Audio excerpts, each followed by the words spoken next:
All right, so I'm very excited to hear and share what we are talking about today. Why? Because this is what I did to basically, this was my entire job for several years, right? Demoing products. And I'm happy to share what I've learned from doing hundreds of demos and then to make it digestible for everyone here today. So what's the goal of this session? The session here is to perform great demos of GitLab. I want y'all to be more successful here. I want y'all to be using demos as part of your repertoire. And I really do think that, actually, let's just start off and ask a quick question. So it's like in y'all's conversations today, how often do y'all demo? Is it like, from a scale from 1 to 10, where 10's like all of my calls I demo, 1 is like I never demo, 5 is like, 4 is like I show some like product slides and stuff like that, but I don't really show off the product. Like where are y'all right now today in terms of demoing? I Well, never demo, Chris. I mean, I've not up to this point. Yeah. it's the same in SMB. I mean, in commercial and SMB in EMEA, we don't do it at the moment. I mean, I sometimes when prospects have questions, let them share their screen and walk them a little bit through it, but officially we don't have a plan yet, but I'm working on a scenario how to implement this better here in EMEA. And I already updated the issue and I will ping you on it as well. And maybe we can collaborate on this a little bit to move it to a faster stage to like establish it somehow, because I think it will be very, very useful. Yeah, absolutely. So I guess my follow-up question is so it's like I usually have these goals and agendas. What would you personally like to get out of this session?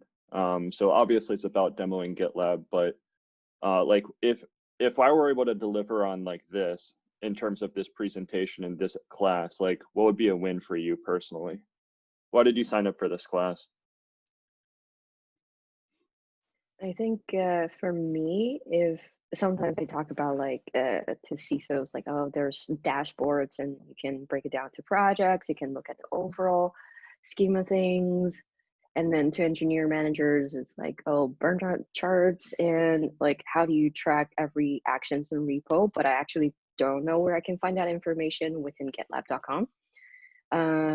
So I feel like I'm sort of talking the talk, but not walking the walk. So if I can show them, and it's just like a visualization that reinforces that sort of interaction with them. And I think it really grabs your attention, in my opinion. Yeah. I'd love to talk a little bit about that. Until I started demoing in my professional journey, until I started using any product and demoing it, I didn't feel like I could ever have an authentic conversation with the customer. So I've been on like maybe 5 to 1,000 customer conversations like in the last couple of years. And it's just sort of like, saying the same words that marketing and enablement wants me to say. But after I started using the product and then demonstrating it and then answering these questions, I was able to more confidently and authentically like talk about product functionality. So it's just sort of like learning how to demo. I think one part of it is the skill set itself, right? Now that you can demonstrate this to the customer, that may mean more effectiveness in getting SAOs and stuff like that. But then the other indirect effect is just being able to talk more confidently, which is, I think that they're both very important. Thank you for going.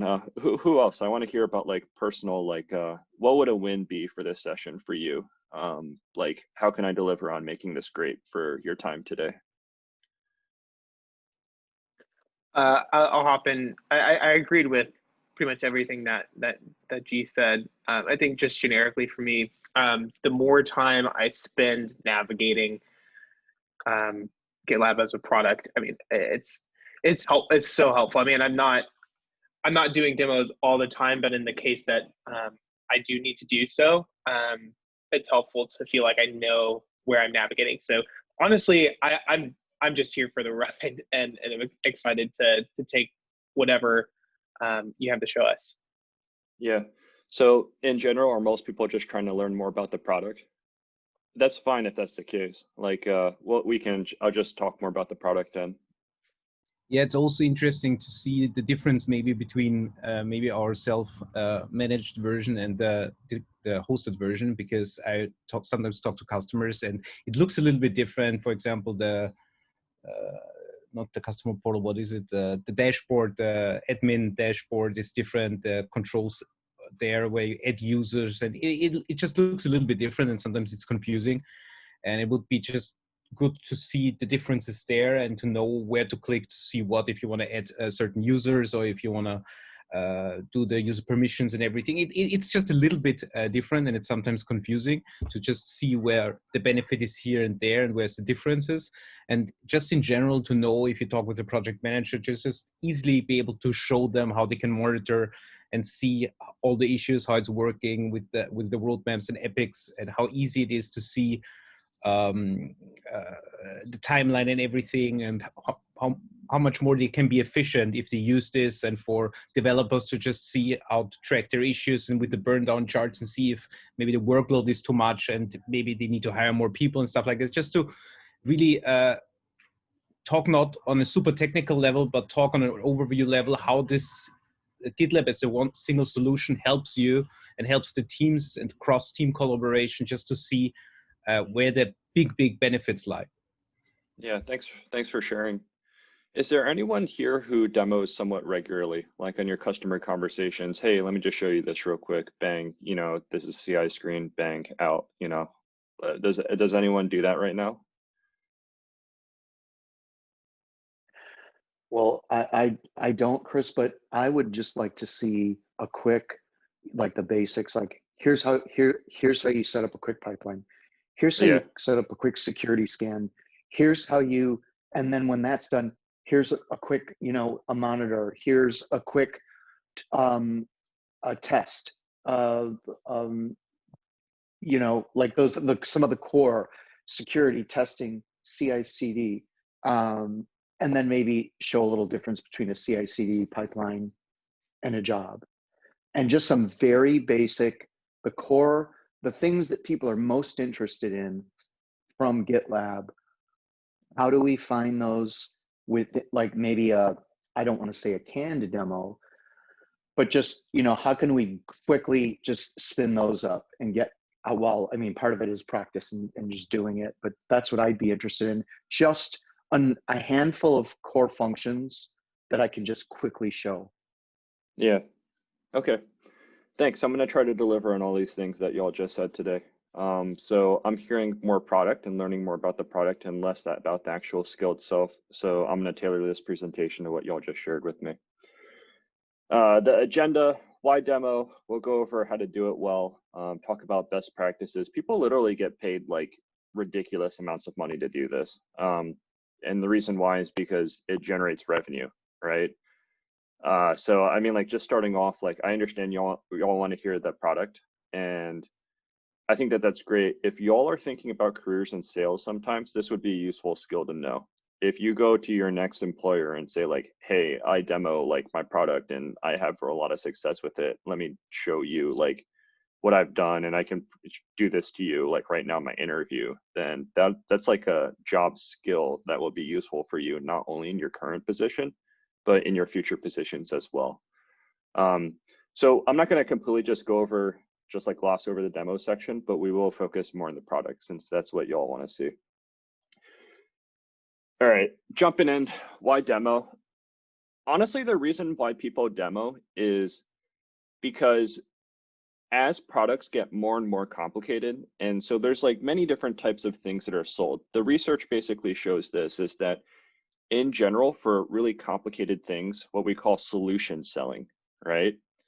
Then it generally requires like much more teaching of people so that they actually understand the entire solution. So I'll just give you an example of this.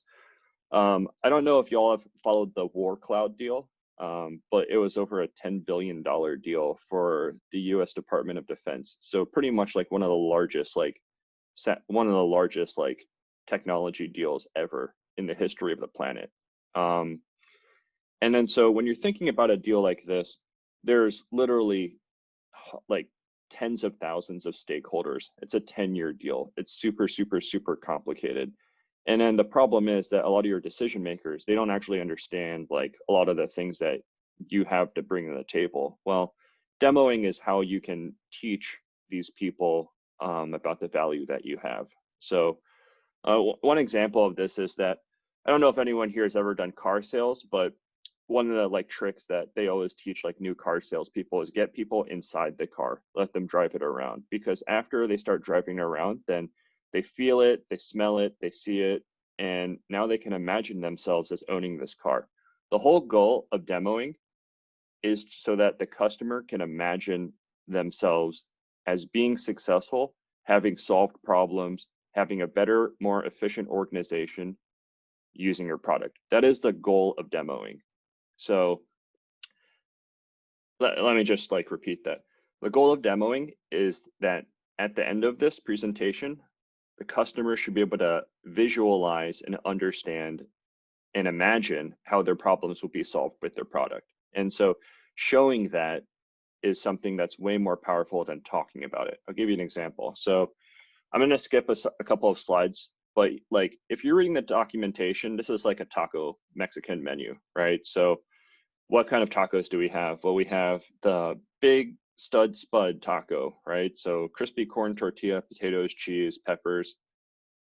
The difference between reading documentation and talking about something in a demo is the difference between this and looking at something like this, right? So all of a sudden, this is appealing to the senses. I can, like, you know, right now I can even, my stomach is like producing acid, right? I can actually feel like a biological effect that this image produces on my body. It's the same thing with demoing technology, although obviously we're just not talking about food. So let me just go back a couple of slides since I skipped ahead. What's this mean for sales development? I think it's a great way to gather interest in the product and help get the next meeting. Especially with your more technical people, if you show them like, hey, bang, X, Y, and Z, this is gonna make your job easier. By the way, we can do all this other stuff. All of a sudden, like they understand, right? So as opposed to this text and all of this stuff where it's like, we can speed up your CI/CD and all this other stuff. If they can actually imagine themselves with the product and not having to do as much manual stuff, then they're gonna be personally enticed to help you. And I think that that's one of the goals that we have out of here. Once again, the goal is so that the customer can imagine themselves as successful with your product. If you can do that, you've had a successful demo.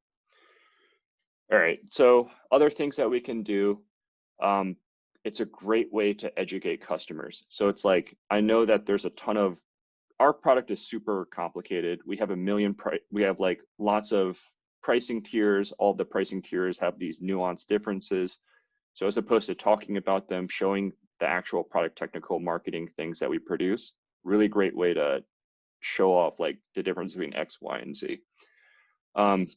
The goal is to get the next meeting, right? So SAOs, IQMs, I think this is a really great way to do this. So does it work? It totally works. The reason why SAs get paid as much as they do in technology is because it works. It's literally, it's not like every single major technology company has people that they demo professionally. It is part of the sales cycle because getting people inside the car and letting them feel it, you know, see it, drive in it, touch it, and visualize themselves as being successful with the product, that is basically, it's a tried and true formula, right? So using some of that into the sales cycle and the SDR environment, I really do think that it can get more engagement. Let's talk about Bruno here, right? So he says, hello team, just wanted to share a personal win here. Today I had an IQM with my AE and the CTO of an important e-commerce company in Brazil and his team. They are looking for GitLab as a project management tool. After my AE talked, I asked and explained about GitLab, and I noticed the CTO was kind of looking for some visual resource to better understand what was being said. I opened all of our demo tabs in the background without disrupting my AE flow, and I asked them questions and took a shot offering if they wanted to see how we use our planning resources at GitLab, and then proceeded to present our planned demo as taught by me, right? Bruno got two IQMs, got two SAOs out of this. So he not only got one, he got two out of them. So it absolutely works. I get direct Slack messages from time to time talking about how people use demos successfully. So I want to basically just sort of like plant this idea in your head that yes, learning the product's powerful, talking about these things authentically is extremely powerful, but using this skill, there's a reason why essays exist, right? And I want to share with you some of the tricks that I've used in my career to close business and to help y'all be as successful as possible here in your seat. So we already went over these slides. This is a great example of something where it's like, you say, hey, we do everything, right? And then people are like, well, all of your other competitors also say that you do everything. One of the things that I do on my calls all the time is like, I actually show this slide, boom. There are literally 60 things that we do. We're not great at everything, but this is now a visualize. This is a huge diagram, 10 product categories, 8 different things per each category. All of a sudden someone gets it. Yes, this is an entire DevOps life cycle, right? And I showed this from time to time. Hey, we're nuanced. I know it's hard to explain some of the differences between this, but this is a great companion chart that you can use. It shows all the tiers. And if you have any questions between this feature and this feature, let me know. Just shoot me an email, right?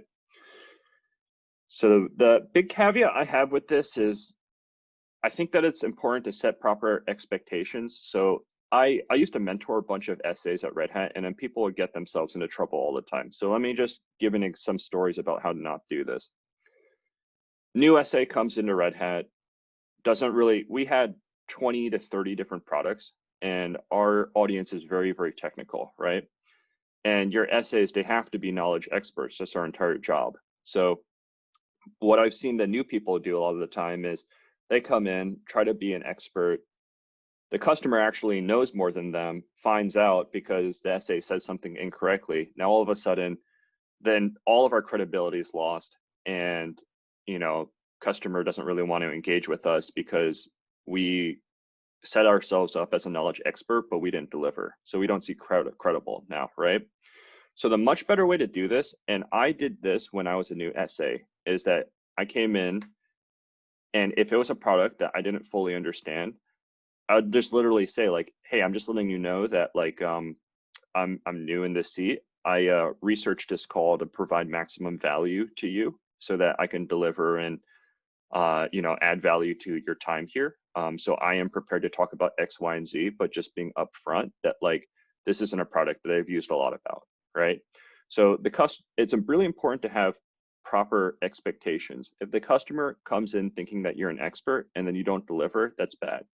If you set proper expectations and then over deliver, then that's really a great place to be. So I think that a really great line to use is to say like, hey, just letting you know, I don't have an engineering background, but I'm happy to show you what I know. This is something that I have engaged with hundreds of customers over the last couple of months with, and I do feel like I understand your use case. Let me just share my screen real quick, right? And then now you over deliver, and then now you seem like a boss, right? So that's the way to set yourself up for success. And then the whole thing is to like get interest, right? So would you be interested in scheduling some more time so that you can see some of these features in more detail? It's okay to have a brief demo that briefly explains things. Your job of these essays is to understand everything in a more like detailed fashion, right? That's ultimately what they're there for. But think about the demos that y'all offer as like a really great appetizer. The appetizer wants you to eat the main meal more, not less, right? And then so that's how you can set yourself up for success. One thing that I will say is like in my career, I've seen SDRs and salespeople demo before. Many of the most highest performing ones, this is something that's in their repertoire. There's a lot of different tricks that you can go, right? So you can invest in all the sales skills. So it's like a pattern interrupt, challenger sale approach, like reading all the sales blogs and techniques, hyper-specific messaging, right?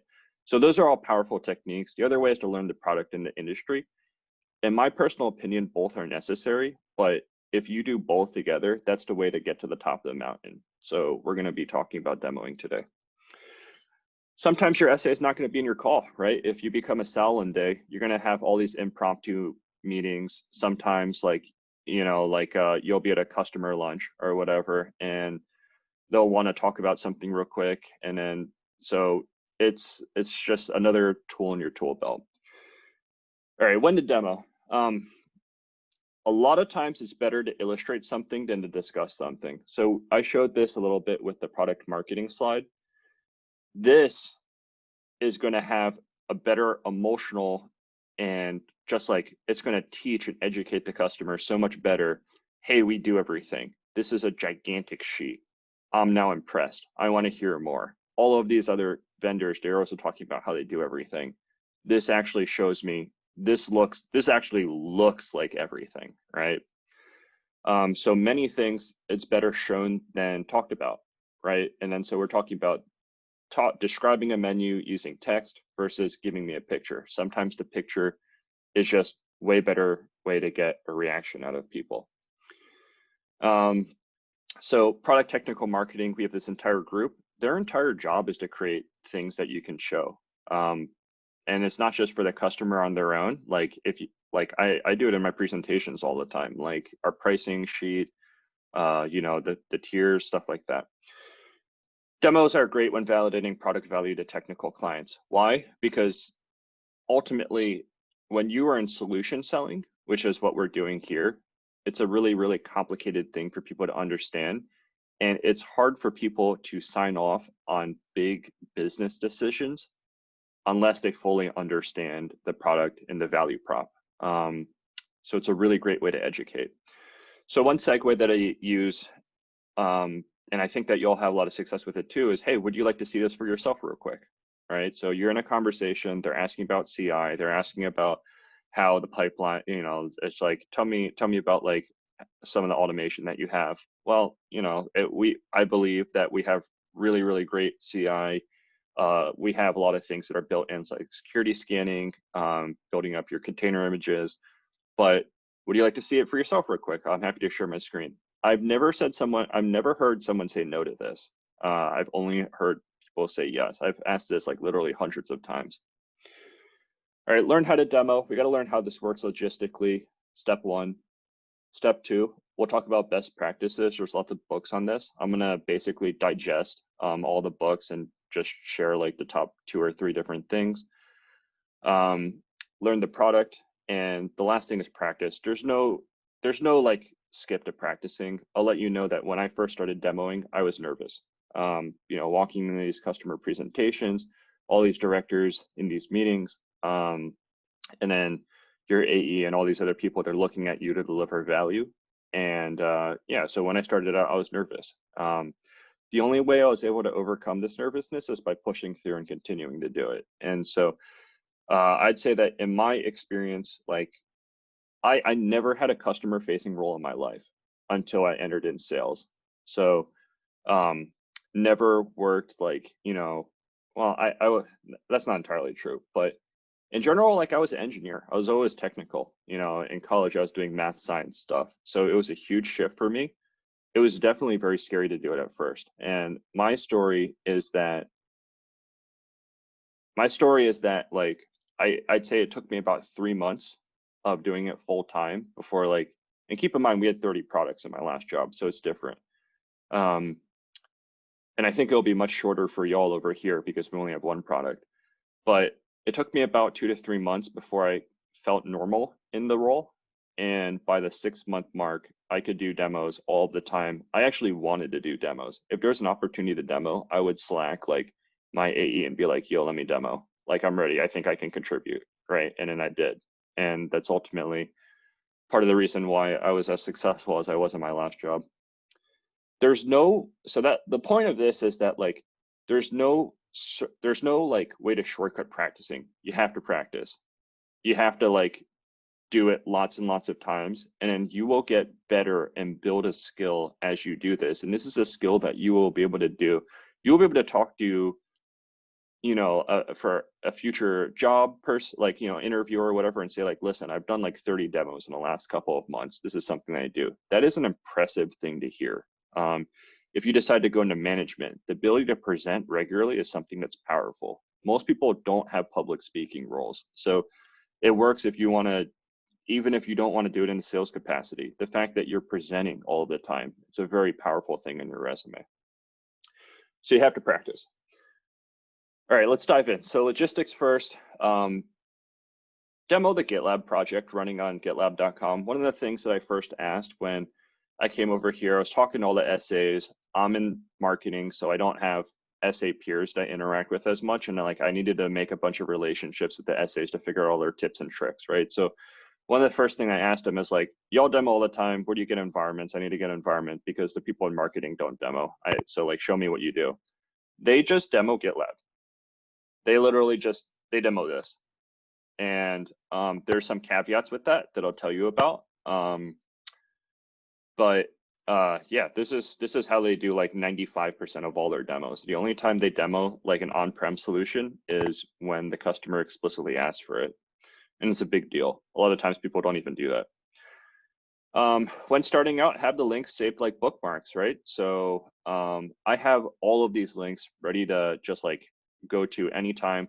Customer conversation, they're talking about something, there's a relevant visual thing that I can show to demonstrate or educate, then all of the links are handy, ready to go. I don't have to go on Google and just bang around on stuff. What you're trying to avoid here is the awkward pause. If there's an awkward pause, then that is the emotional reaction that people will feel. Like ultimately people make decisions because of their emotions, right? So if there's a lot of awkward pauses in my presentation, then that will affect whether or not I get the next meeting.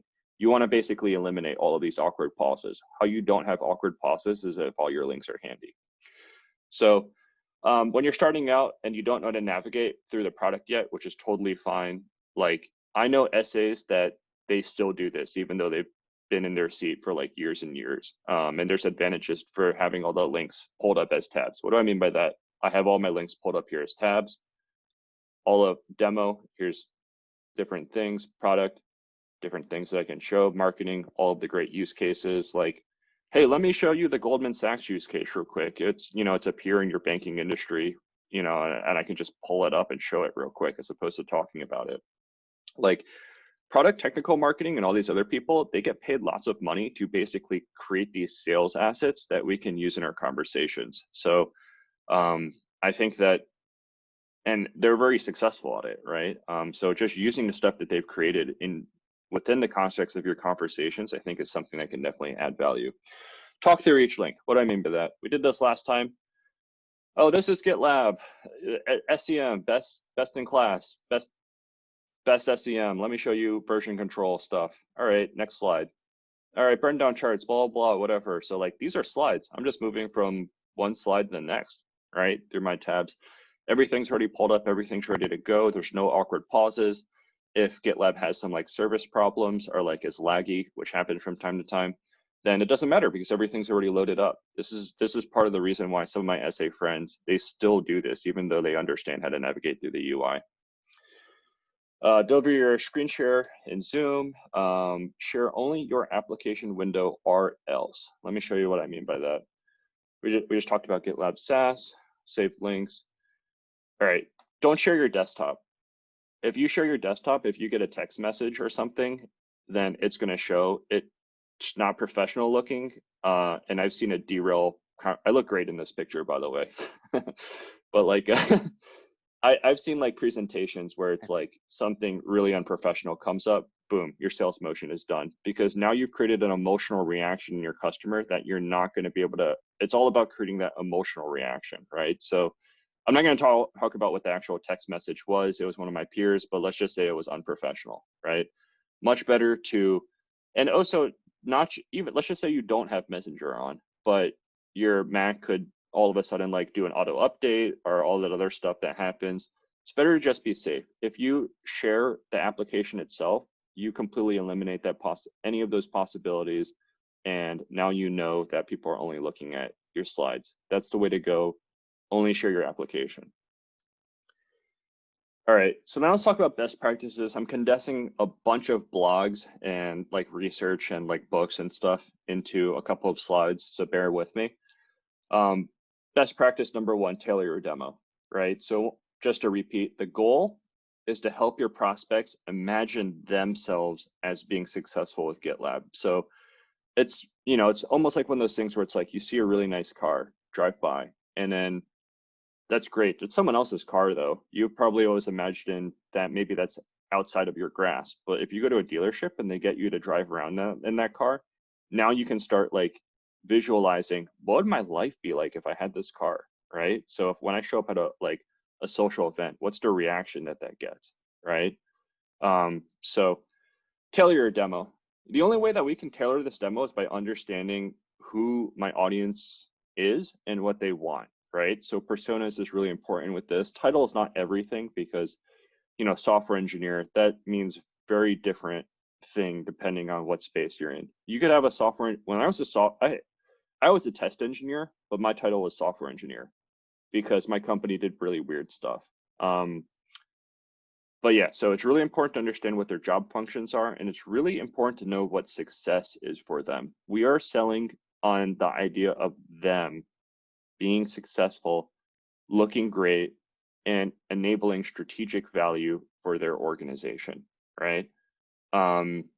So the only way to know these things is by asking questions up front. So that's the point of discovery questions. One of the things that I do all the time is I start off with this screen and I say, hey, I'm just letting you know that this is a super deep and broad product. I know that the original purpose of this call was CI, but I just want to let you know that we do deal in all of these different functionalities. So security, package, release management, and then I'll try to drop some tools that they're familiar with. So it's like, if you use Ansible, Terraform, then that's what we're talking about here, because what does configure really mean, right? And so then I'll say, like, if there's anything on here that you'd like me to discuss within the context of this demo, let me know, and I'm happy to tailor my demo for you so that I can provide maximum value for you today in this session, right? So what's the point of me doing this? One, now the customer's engaged, they feel honored. Two, they're impressed at the depth of our product. Three, we are only presenting relevant information for them. I have maybe a 20-minute slot to provide as much value to the customer as possible so that we can get another meeting.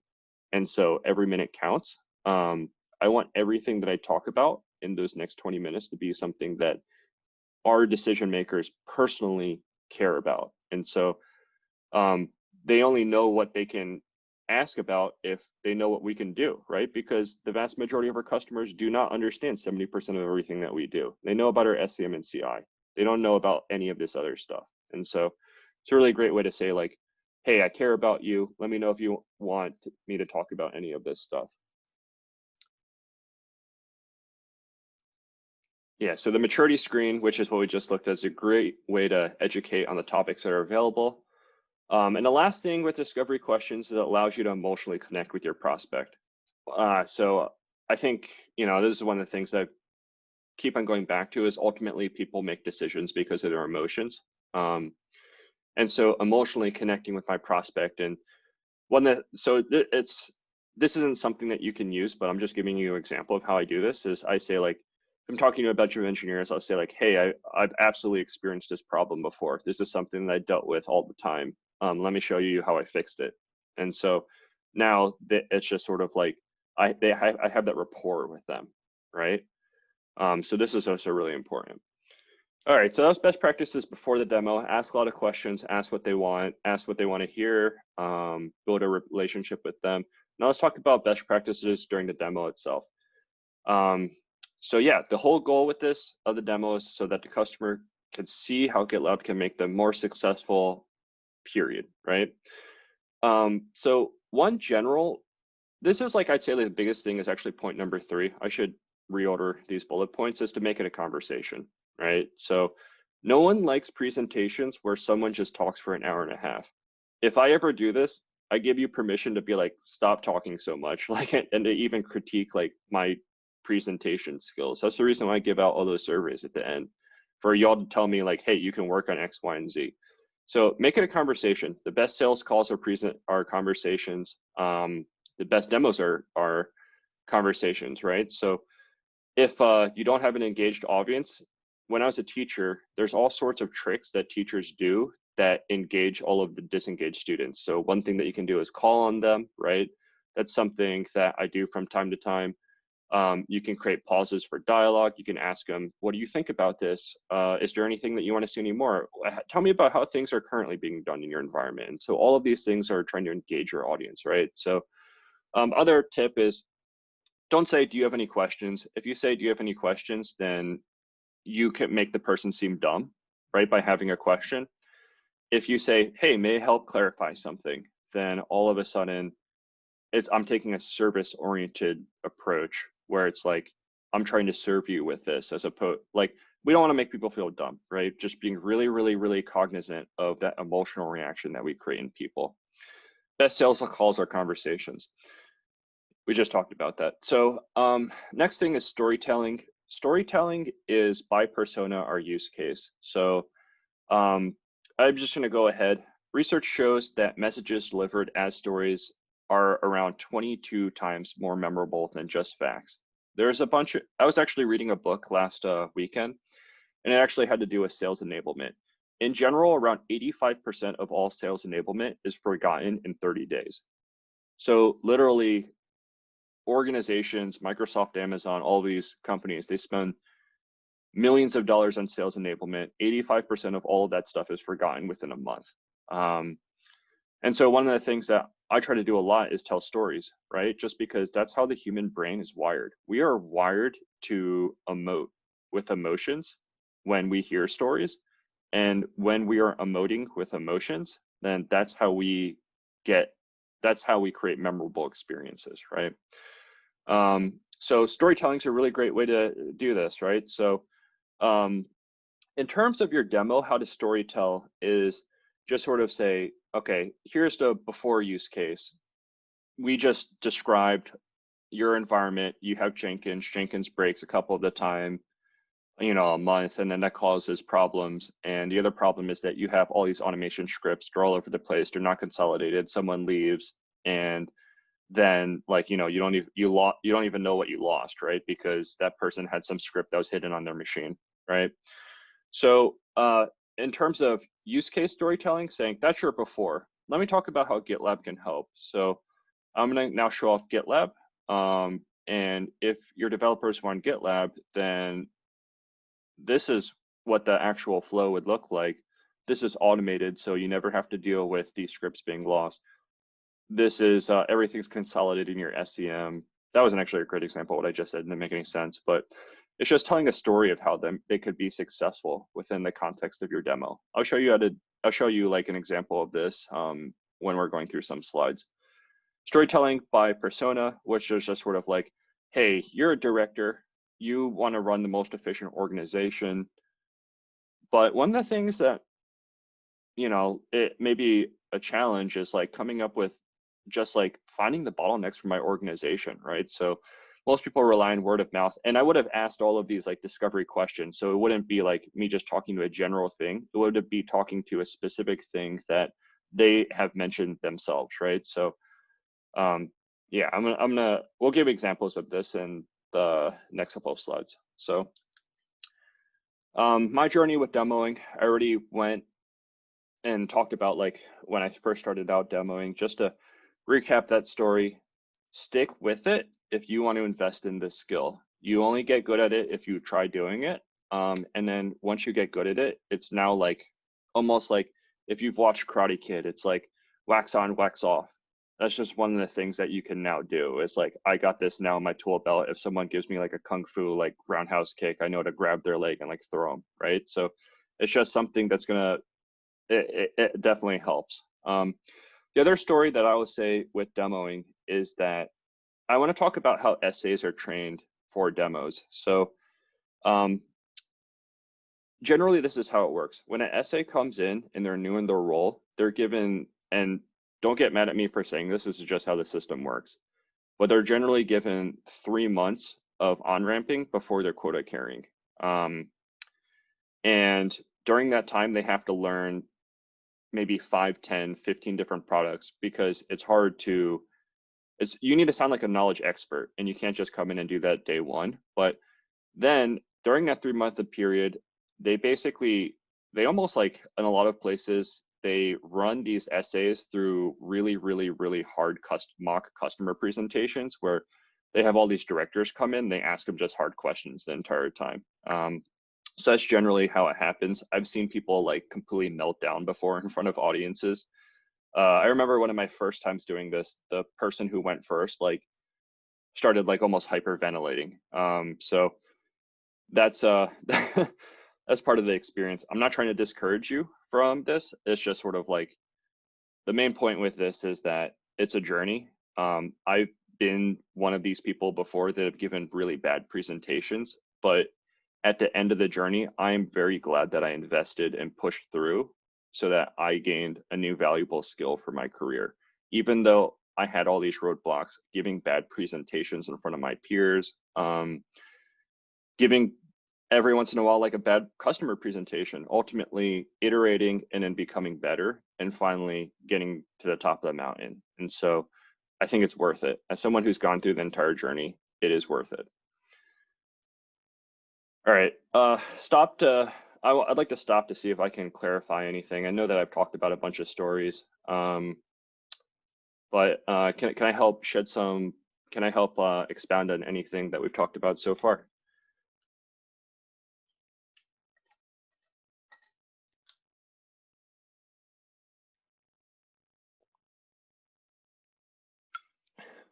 All right, let's continue. So let's talk about your assignment.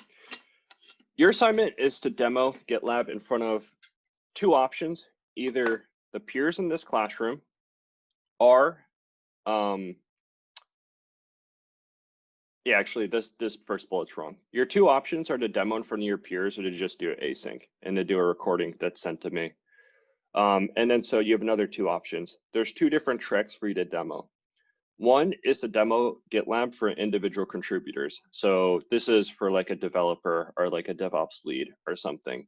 This will take you less time than if you want to do the full demo. This full demo is you're talking to a senior director.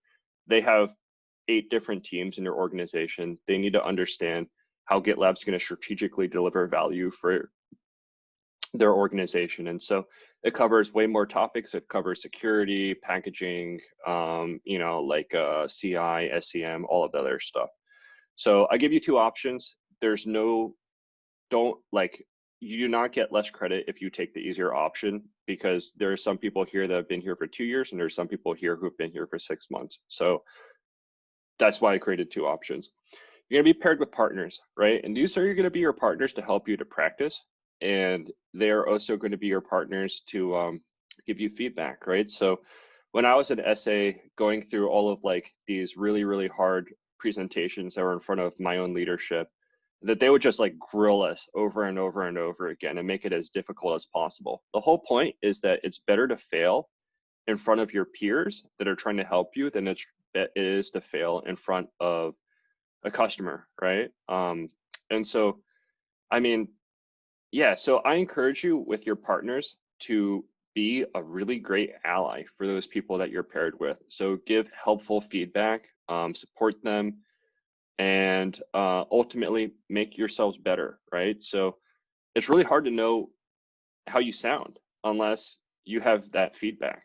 So practice with your partners. If you ever want to loop me in, I'm happy to listen to your practice demos.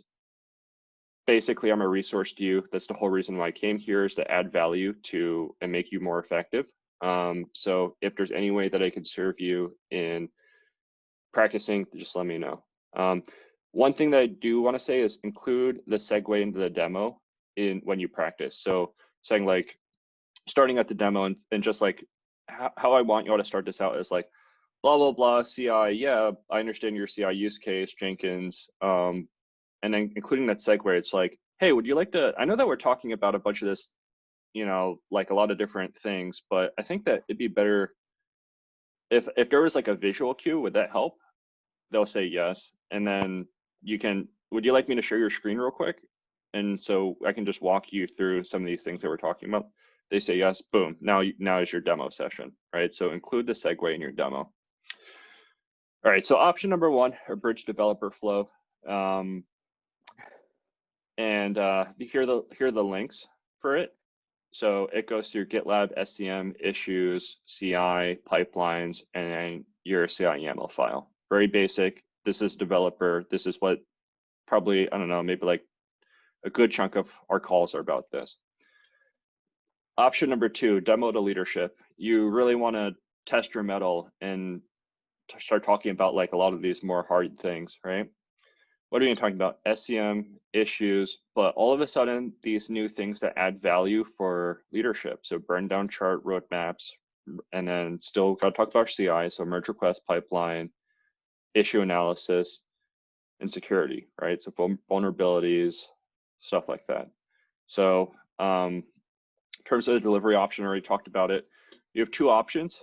Do it in person, and I'm going to create an optional Zoom session.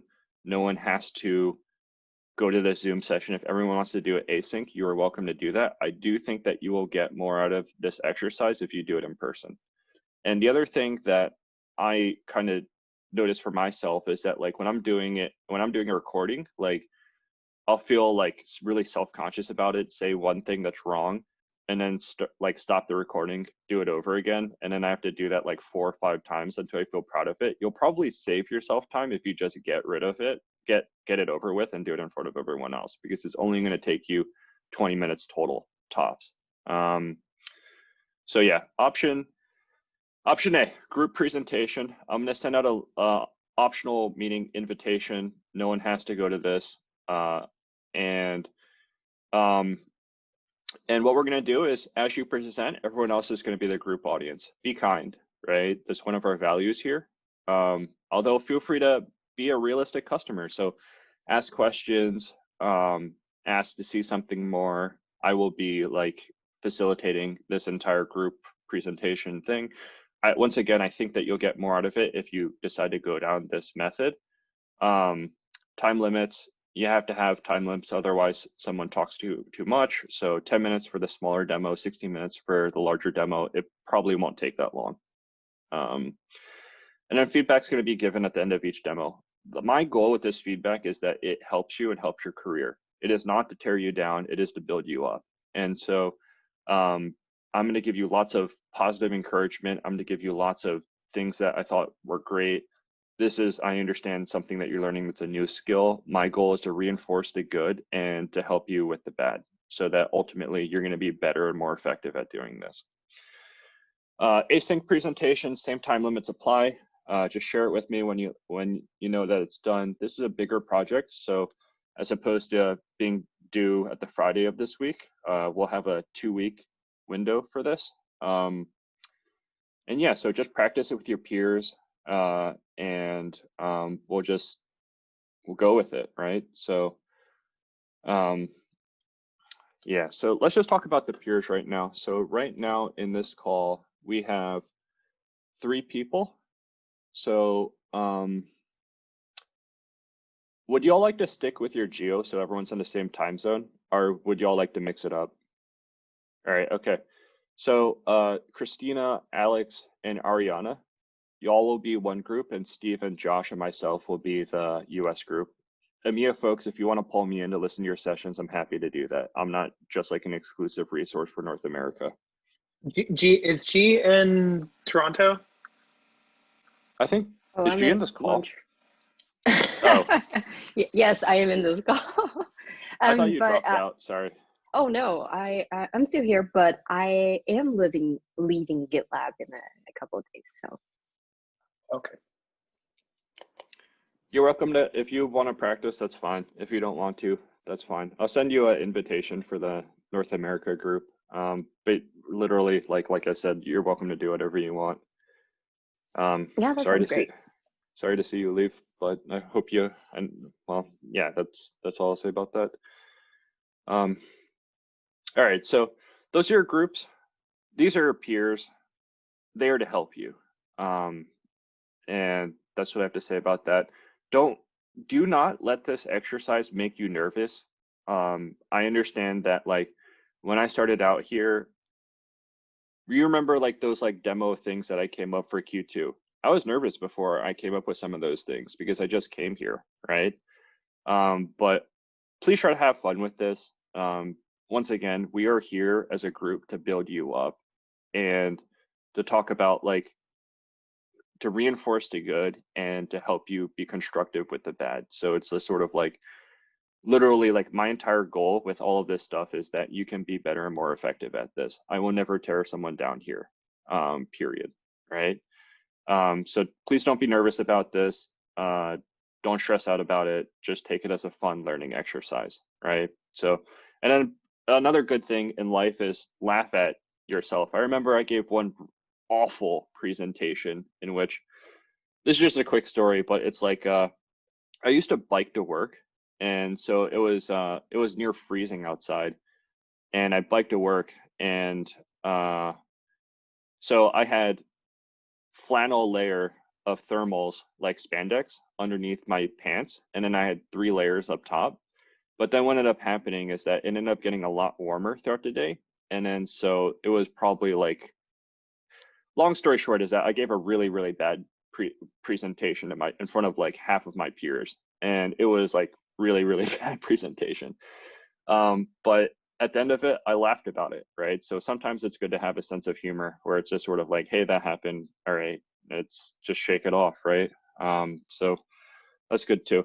Here's a bunch of resources that y'all can use. Over here, I have literally, just like last quarter, I gave you the exact script that you could use. If you said this stuff reasonably, you get 100%. I just give everyone 100% here as long as people actually do the homework too. So, but anyway, so here's 2 links that you can use. If you want to do the bridge demo, this is a recording of myself doing it. You can just copy and paste. If you want to demo to leadership, here's one that I do the exact same thing. You can just use the exact lines that I use. All the Q2 enablement links are here. And so let's do a resource for you. And I have a bunch of live customer demos. My first demo that I've done here at GitLab was in front of a panel of a VP and a bunch of directors. It was 20 people in the room, and it was my first customer demo. So that one's over here. I was actually with G over here. Sorry to put you on the spot. Yeah, but that was a really great demo. Yeah. So I welcome the challenge, and I was thankful for the opportunity. So you can watch, it's all a journey, right? So it's just sort of like, sometimes I feel like we just talk about the people who are making 150%, and we don't talk about how did that person actually get to 150%, right? Well, it's a journey. So this is my first ever demo, and you can see that there's things that need to be worked on here. And so I want to show you that this is my own journey, right? But over here, I have 2 other customer recordings. The last one's very technical, so just letting you know. All right. May I help clarify anything with the homework assignment? So my follow-up with you is 1, share these slides. 2, create an optional Zoom meeting. 3, and then my ask of y'all is that by the end of this day, please let me know what delivery format you want, whether or not you are in person or not in person, so that I just know what to expect. And the other deliverable is if you decide async, then it's a 2-week window. If you decide in person, then it's just that meeting date. I think that you'll get more out of presenting in front of your peers. Is that a fair ask? What do you all think? Okay, can I help clarify anything about the assignment? I know that we just talked about a bunch of different stuff. So it's just we pick. We can do it asynchronous, do a recording, or schedule time with you on your Zoom to do it live, and then will you record that session? Is that how it works? I'm gonna have like just like how I sent a meeting invite to everyone here today. I'm gonna send out a meeting invite to everyone. It'll be completely optional. If you want to join that meeting invite, we'll just do, it's like a mock, instead of your mock call sessions, it's gonna be a mock demo session. It's gonna be the exact same thing. Good. But we're not gonna be criticized, mocked or criticized. It will be a complete safe learning environment. If it is not, Okay. like, then I will make it a safe learning environment. Can I just have like a quick show of hands of like who thinks that, if you think that you're gonna do async, raise your hand right now. If you're leaning towards, and this is not final answer, you can change your mind. If you're leaning towards doing it in person, now raise your hand right now. Okay, All right. Okay. Chris, I Great. was just gonna hop in and say, like, I'm personally fine doing it either way. I just know that, you know, with everybody in different time zones, you know, I guess it would be kind of contingent upon when we could all get together and do it. Yeah. For our EMEA folk, is it like 4 p.m. right now your time, or is it already 5? It's 6, so it depends where. For me, it's It- already 5 now. For some people, it's 6. Yeah. Okay, I want to be mindful of that. So if y'all want to do async, I hate meetings that are past work hours. I will not. Completely feel free to do async.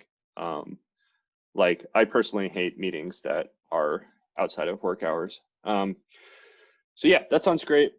Once again, these top 2 links it's just like last quarter. I've given you a script that you can use. And you can just literally like listen to it a bunch of times, take notes, take up all of these links, pull up in different tabs, go from one tab to the next. Boom, that's your demo. That shouldn't take more than like practice, maybe like an hour to an hour and a half. And then the actual demo itself, maybe an hour, maybe even shorter, may take you 20 minutes. So, all right, great. I know that y'all talked about really wanting to understand the product more. So I do apologize that I took up so much time going through this presentation. I think that what makes the most sense now over here is if there are specific things that you want to see over here and you want to learn more about the product then to please come ask me, and then we can use the rest of this time to go over this. If anyone needs to hop off this call, they're welcome to too. So the main part of this session was learning how to demo, learning about the assignment. We've done that. If anyone wants to stick, use the remaining 50 minutes to talk about product, I'm happy to do that. I can stay in for the next 30 minutes. If you're in EMEA and it's 6 p.m., y'all are welcome to hop off. So yeah.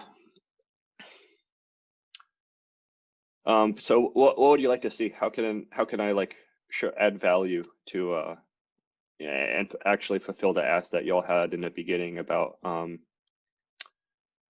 this? And one other thing I was gonna say is I did not know that it's 6 p.m. for some people in EMEA. So I'm gonna move these sessions earlier for EMEA folk so that I can be better for your schedule for next quarter.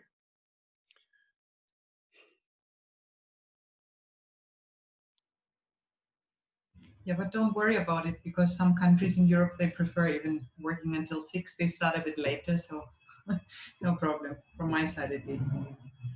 Okay, if it is, like, I ultimately want to deliver something that adds value to y'all. All right, so let me go through some of these slides, and we'll just talk about, like, I think that you all understand what this is from last quarter. Would it be helpful for me to understand, like, why does a customer actually care about this stuff? So it's like, I think that one of the things we've done in the previous presentations, I talk about, like, the reason why a customer cares about burn down charts is because people inflate their schedules. And if everyone inflates their schedule, then my engineering timeline goes up 2x. And then all of a sudden I've lost 50% of the value for my organization, right?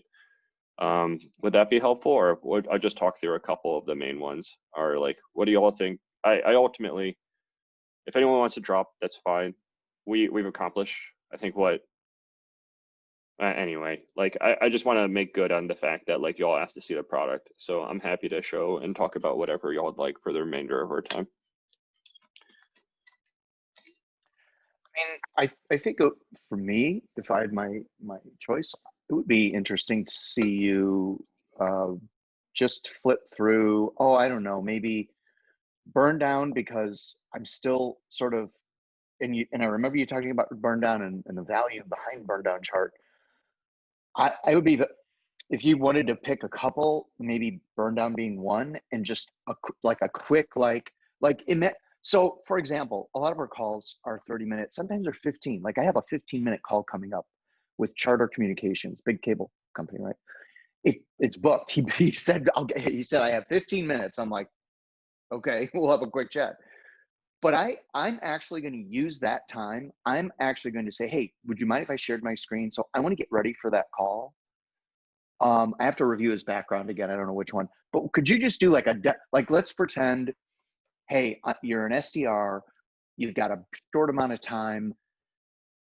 You know, he talked about security being a challenge and tracking of time and developer resources. And so I say, hey, can I show you something that might really turn the lights on for you related to GitLab? Sure, okay. Like 3-minute demo, something like that would be really cool from an SDR perspective.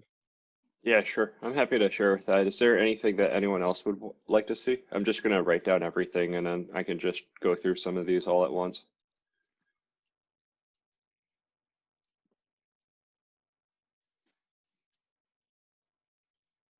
All right, okay. I'll just go through burn down charts. So burn down charts are something that the vast majority of engineering organizations don't have. And I think that it's really important to understand like why people care about this. The reason why people care about this is that you're under a lot of pressure to meet deadlines if you're in any sort of leadership position in engineering. And ultimately, a lot of times you don't know. The only thing that you really have to rely on is word of mouth.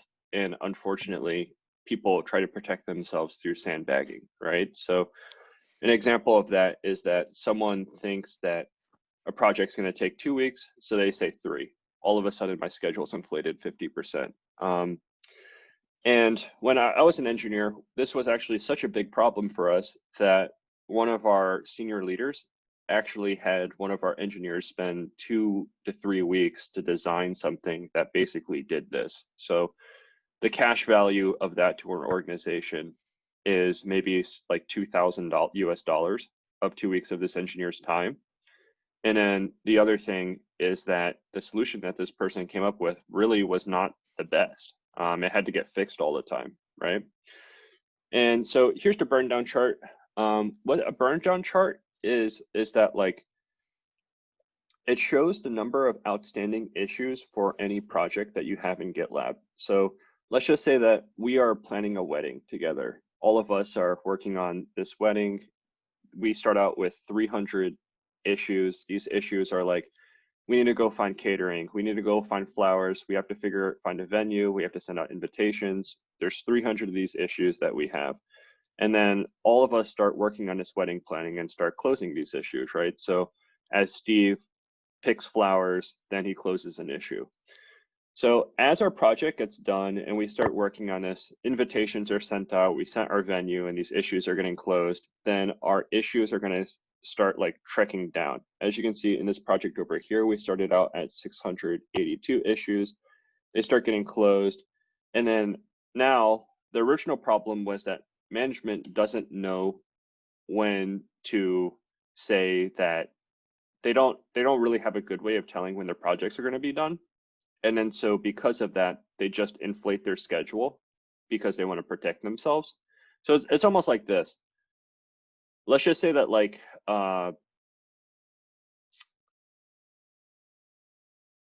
let's just say that like I'm just trying, actually I'm having trouble thinking of an example. Let's say that like, someone asked me to do a task like a senior director or something, right? And then I work in this organization and literally it's super complicated. There's all sorts of different variables that like it could change anything. And a lot of times I just don't really know when this is going to be done. So in a fearful situation like that, I'm just going to go make the schedule really like, I'm going to say like 5 months because I ultimately don't know. Right? So it's like in an environment of ambiguity, you just go with like a safe estimate. But over here, the burn down chart, it basically, now you have a metrics driven approach where you can say, hey, we're trending at this rate. I think that according to this trajectory that we're on, we'll probably be done in August. So I'm predicting we'll probably finish in August. So we're going to build in a month of cushion, and all of a sudden that's not 3 months of cushion. And so this is what a burn down chart shows.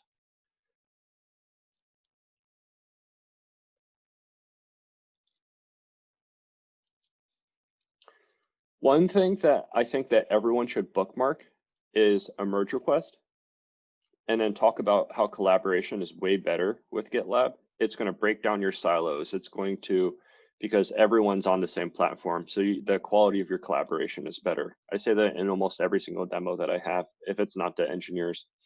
And then I think that so it's like the meat and potato, like there's all sorts of different slides that we can show, but there's generally like 3 like big sellers, right? Merge request is something that I show a lot. Pipelines is like definitely on that list of like every demo I will show this. This is something that's bookmarked personally for me. And the reason why I say is like, I know that for your organization, for 95% of organizations, there's 2 guys that do this, 1 person does this. We don't even have this stuff in our organization. We are thinking about developing this stuff. And then there's 20 tools that do this stuff. And the problem is that this part's manual.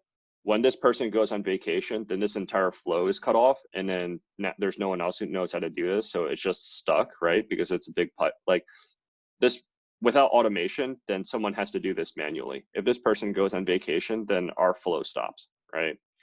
And then so I basically say, I know that you have all these things in your environment. I know that like if half of it's manual, and now the power of GitLab is that all of this now is automated. What's the time what is the value to your organization of all of this time saved?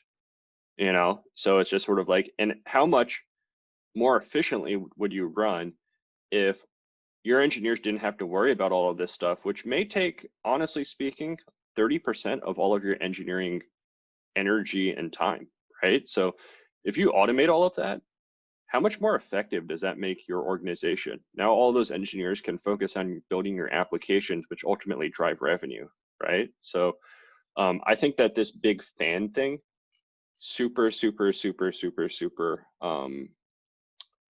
like important to talk about. Talking about like the security stuff over here, I know that a lot of times like security is like one of those things where it's like people know that they should be eating better, they should be going to the gym more, but if you really had to, hey, what's your fitness routine? Then a lot of people are like, you know, they kind of dodged a question because they wish they did more. Security is like that. Most people know that they need to do more security, but they don't really have like anything really in place. And then so you can just say, come in here, boom, all of this is automated. You have something that's really great. It helps out your developers by incorporating security in the development process. And now all of a sudden this problem's addressed. You now have a story that you can tell your senior management when they ask you about whether or not we're doing this good in security, right? So it's also about building credibility for allowing those managers to build credibility to their stakeholders through GitLab, right? And so, yeah, burn down charts are big.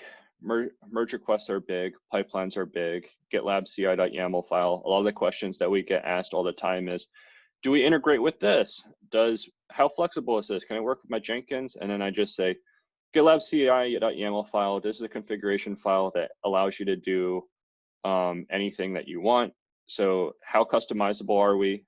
Sync, prepare, build images over here in this pipeline view. You see sync, prepare, build images. So literally all the stuff that's over here gets defined in this file. You can have whatever you want. If your environment's like some really strange thing or whatever, we allow you to do it with the GitLab ci.yaml file because it's extensible, right? And then if they ask the question of like, does it integrate with X, Y, and Z? Then I just say, absolutely, it integrates with X, Y, and Z, which is true 99% of the time. If that application ever has an API, the answer is yes. And then I show that you can just like integrate it through this GitLab ci.yaml file.